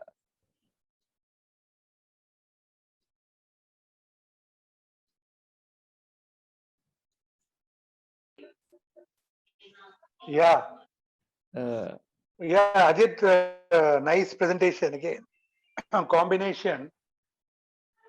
So I think the central presentation is more consistent with the AIDP like syndrome. Sorry, not AIDP, the ADM syndrome, and the peripheral presentation is consistent with the AIDP. But there was no respiratory paralysis. No, sir. But there was no respiratory. He had mild bulbar involvement. He was on Ryle's tube feeding for the initial 10 days because he was unable to keep food in the mouth because of the bilateral element facial palsy. There was also difficulty in swallowing. So he was on Ryle's tube feeding, but respiratory wise, there was no involvement, sir. Yeah, and his power was not suitable to go for any kind of cellular testing. No, sir, we couldn't do a cerebellar test. Because you will have this kind of a brainstem Miller-Fisher overlap with AIDP-like situation. But the brainstem localization is only present in view of the diplopia and the nystagmus. Yes, sir. Case of yeah. Plus, there were subcortical and cortical lesions bilaterally. So that goes with the ADM kind of situation. And you have really excluded other antibody syndromes. That is mainly the Mock syndrome, and it was not showing any long segment myelitis syndrome. Yes, to sir. consist or area postrema to suggest NMO. So I think the findings are more consistent with the AIDP and with the central ADM-like situation. Long time back, Professor P.K. Thomas has come up with a combination of CNS and PNS demyelination. He has reported, but that generally happens in the patients with CIDP with MS kind of association, where the MS is the central component and the CIDP is the peripheral component. So that kind of situation, but this acute kind of situation could be following a post-viral or something. So in this present scenario, because of the COVID and all, we have to test for COVID PCR so that we rule it out completely. Because you can get a post-COVID neurological syndrome, various kind of, as you get the post infectious demyelination, and the GBS was earlier called as the post-infective neuritis or acute infective neuritis at one point of time. So there is a definite antecedent for them. And here the only antecedent you mentioned was given the vaccine. But then of course it is too much the way it has evolved and shown good improvement. It goes with a garden variety of acute GBS with ADM. So that is a possibility. Thank you. Thank you, sir, for raising those pertinent points. A small doubt that I had is that this AIDP and ADM have been reported both after COVID infection as well as COVID vaccination. So is there any difference in the prognosis and outcome in the literature reported cases? One which is post-COVID infection and the other post-COVID vaccination. Yeah, I have no personal experience on that. I think we may have to really get hold of these various post-COVID neurological syndrome, the various varieties. And as such, GBS, if we are treated better in the acute phase, they have a fairly good prognosis, A good majority of them are improving. Only about 3 to 5% of them can develop with significant sequelae. So that is the one thing. And the post-COVID will depend on the intensity of their COVID infection, along with that. So I think we may have to really get into the literature review as to know really what is happening, patients. And also we may have to compare and contrast both the syndromes, Yes, sir. Thank you. Thank you, sir.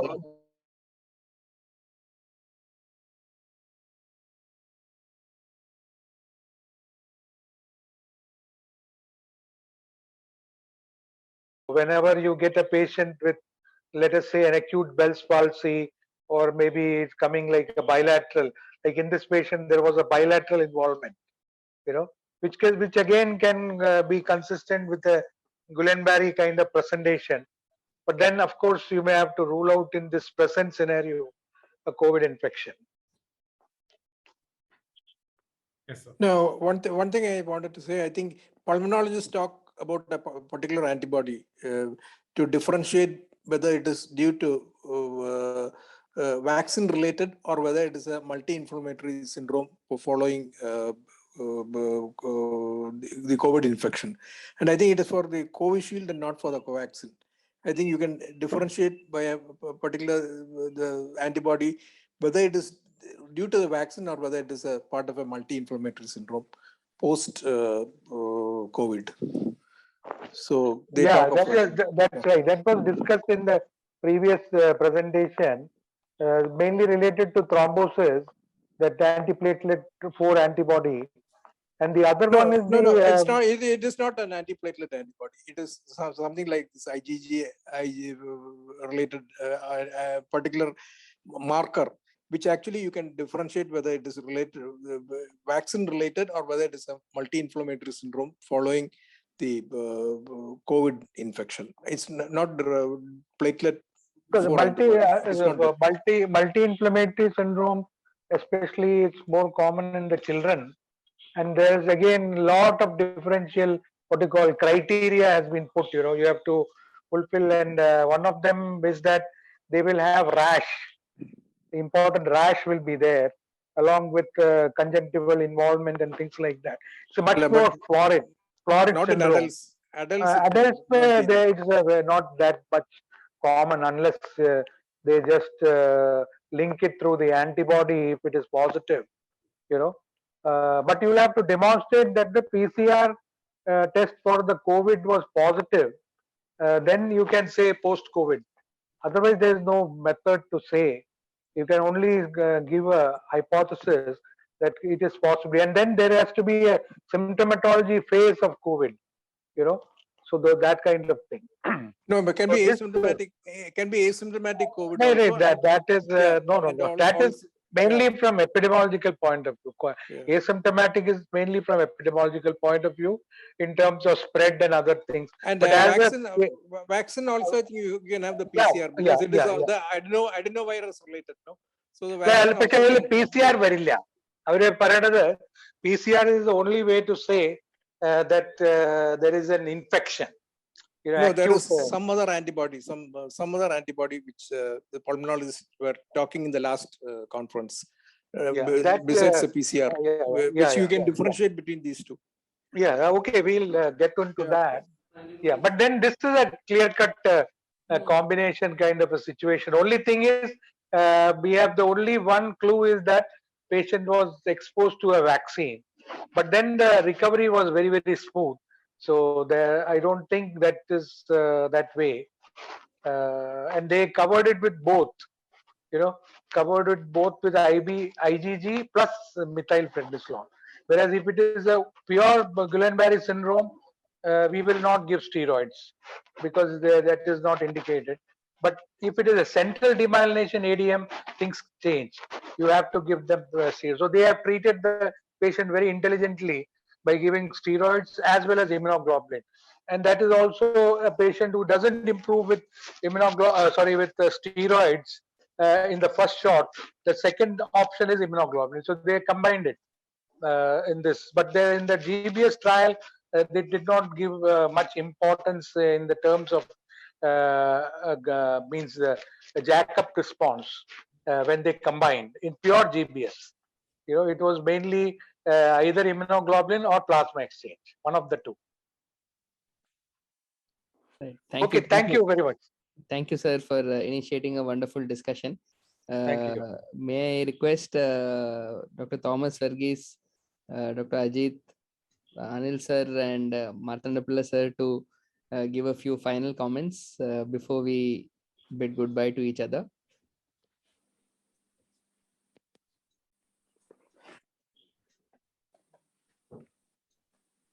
No, the presentations have been very excellent, and a wide gamut of cases have been presented, and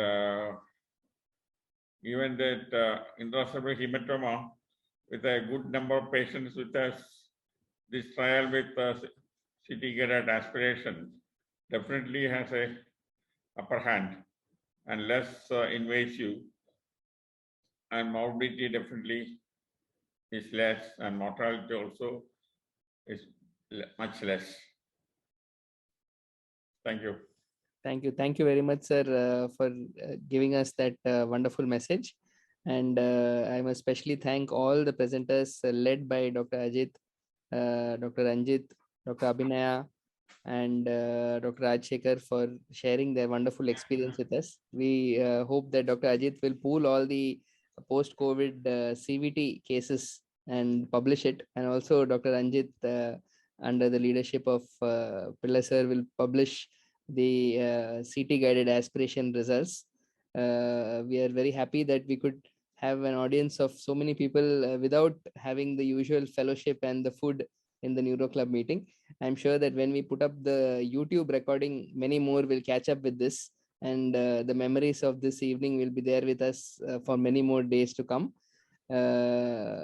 If there are no further questions and comments, George? yes, yes, Dr. Thomas here. Yes, sir. Please go ahead. Oh, thank you very much for the wonderful session. Thank you, really thank you. managed the show very well. Thank you, We are sir. thankful, very much grateful to the Neuro Club for allowing us to make these presentations. We really enjoyed making up those and giving you all an idea about what is happening here. Thank you very much. And Thank you, sir. thank you.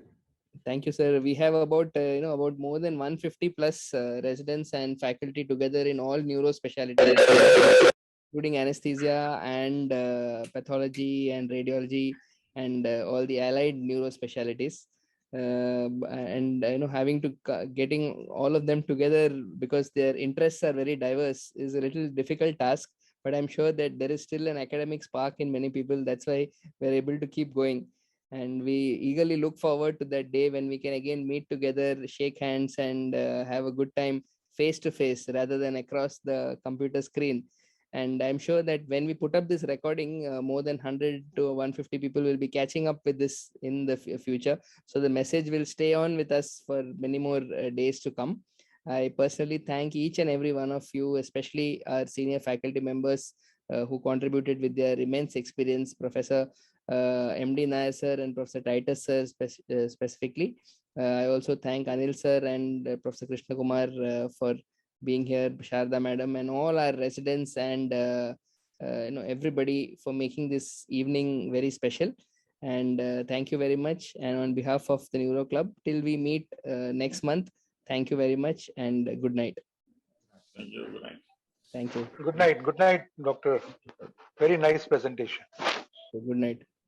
Thank you, sir. Sir, you can stop the recording. Thank you very much.